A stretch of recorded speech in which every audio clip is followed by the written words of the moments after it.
নমস্কার বন্ধুরা, আশা করি আপনারা সবাই ভালো আছেন। প্রিয়াস কুকিং ব্লগে আবারও একটা নতুন রেসিপিতে আপনাদের সবাইকে স্বাগত। আজকে আমি আপনাদের সঙ্গে একটি ভিন্ন স্বাদের কুঁদরির রেসিপি শেয়ার করব। যারা কুঁদরি খেতে অপছন্দ করে তাদের এইভাবে যদি একবার বানিয়ে দেওয়া যায় খেতে কিন্তু অসাধারণ হয়। তো চলুন বন্ধুরা, আজকের রেসিপিটা দেখে নেওয়া যাক। তো কুঁদরি বানানোর জন্য এখানে আমি 400 গ্রাম কুঁদরি নিয়ে নিয়েছি। আর কুঁদরিগুলো ভালো করে পরিষ্কার করে ধুয়ে এইভাবে কেটে নিতে হবে। আর এদিকে আমি মিডিয়াম সাইজের 3টে আলু নিয়ে নিয়েছি। আলুগুলো ঠিক এইভাবে কেটে নিতে হবে।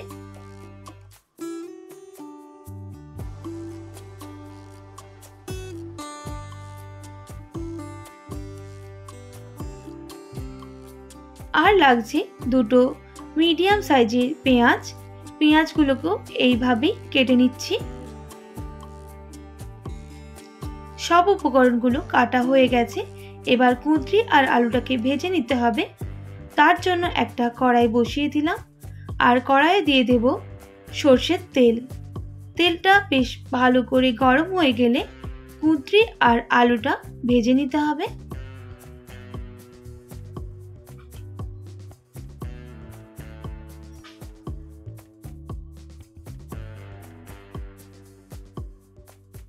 এক টিস্পুন মতো আমি লবণ দিয়ে দিলাম। এবার ভালো করে নাড়াচাড়া করে লো টু মিডিয়াম আঁচে কুঁদরি আর আলুটা ভেজে নিতে হবে। আর 60% মতো সেদ্ধও করে নিতে হবে।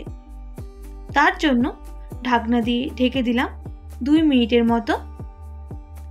2 মিনিট পর ফিরে এসে ঢাকনাটা খুলে আবারও নাড়াচাড়া করে দিতে হবে।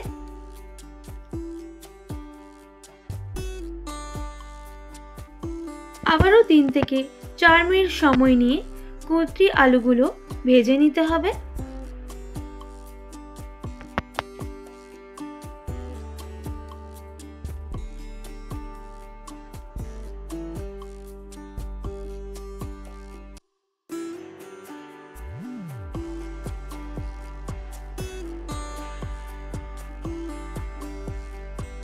যখন ভাজা হয়ে আসবে সেই স্টেজে হাফ টিস্পুন মতো হলুদের গুঁড়ো অ্যাড করে দেব। আবারও 1 মিনিট সময় নিয়ে কুঁদরিটা ভেজে নিতে হবে।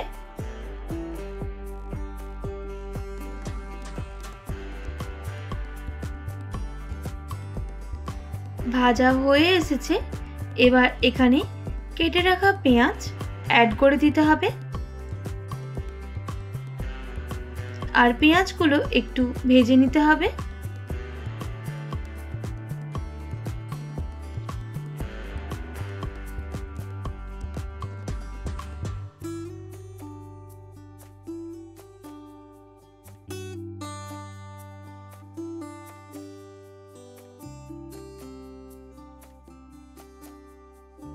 সব সবজিগুলো ভাজা হয়ে গেছে।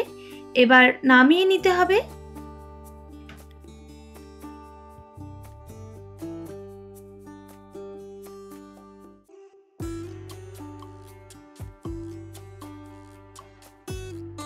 এখানে এবার দুটো মিডিয়াম সাইজের টমেটো নিয়ে নিয়েছি।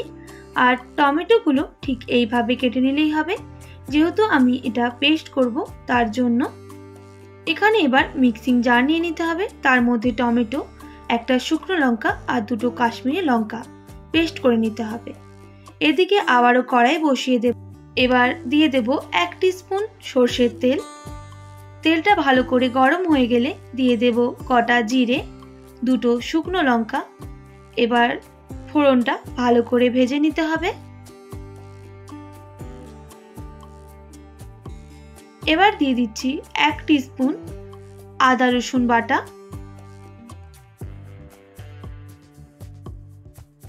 আর দিয়ে দিলাম 1 টিস্পুন হলুদের গুঁড়ো। এবার আদা রসুনটা ভালো করে ভেজে নিতে হবে যতক্ষণ না কাঁচা গন্ধ চলে যাচ্ছে।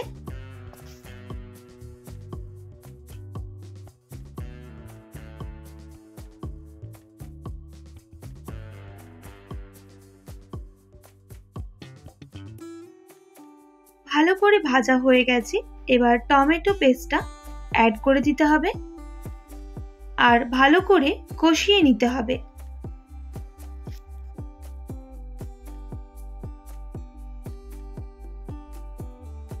এবার গুঁড়ো মশলা অ্যাড করব। ঝালের জন্য দিয়ে দিলাম লঙ্কা গুঁড়ো, হাফ টিস্পুন হলুদের গুঁড়ো, অবশ্যই ঝালটা আপনারা কম বেশি করে নেবেন। আর দিয়ে দিলাম 1 টিস্পুন জিরে গুঁড়ো, আর দিয়ে দিতে হবে 2 টেবিল চামচের মতো বেসন, আর তার মধ্যে দিয়ে দেব অল্প জল দিয়ে এবার মশলাটা ভালো করে কষিয়ে নিলেই হবে। আর বাটি ধোয়া জলটা অ্যাড করে দেব। এবার 3 থেকে 4 মিনিট সময় নিয়ে মশলাটাকে কষিয়ে নিতে হবে যতক্ষণ না মশলা থেকে তেল ছাড়ছে। তো দেখুন বন্ধুরা, মশলাটা একদম রেডি হয়ে এসেছে।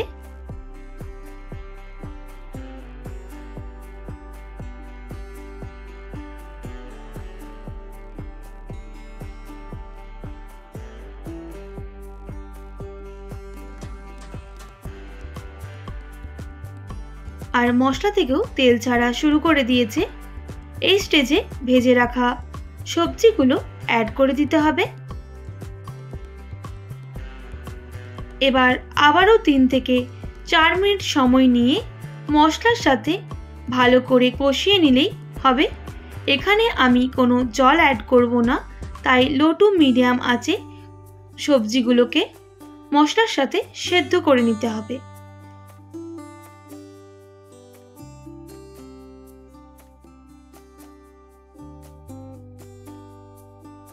এখানে এবার স্বাদের জন্য অল্প চিনি অ্যাড করলাম, আর দিয়ে দেব হাফ টিস্পুন চাট মশলা, আর দিয়ে দিচ্ছি গরম মশলা হাফ টিস্পুন।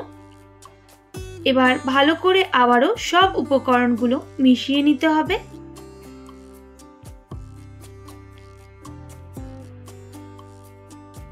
আর বেশ কিছুক্ষণ রান্না করে নিলেই রেডি হয়ে যাবে।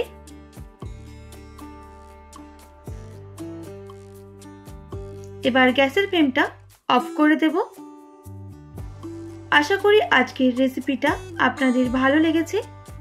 একবার অবশ্যই বাড়িতে এইভাবে ট্রাই করবেন, আর কেমন লাগলো অবশ্যই কমেন্ট করে জানাবেন। যদি ভালো লেগে থাকে অবশ্যই একটি like, comment, share and subscribe করে আমার পাশে থাকবেন। পাশে থাকা বেল আইকনটাও প্রেস করে দেবেন, তাহলে নিত্য নতুন রান্নার ভিডিওগুলো আপনাদের কাছে পৌঁছে যাবে। আজকের মতো এতটাই। আপনারা ভালো থাকবেন, সুস্থ থাকবেন। আবারও নতুন কোনো রেসিপির সঙ্গে দেখা হচ্ছে।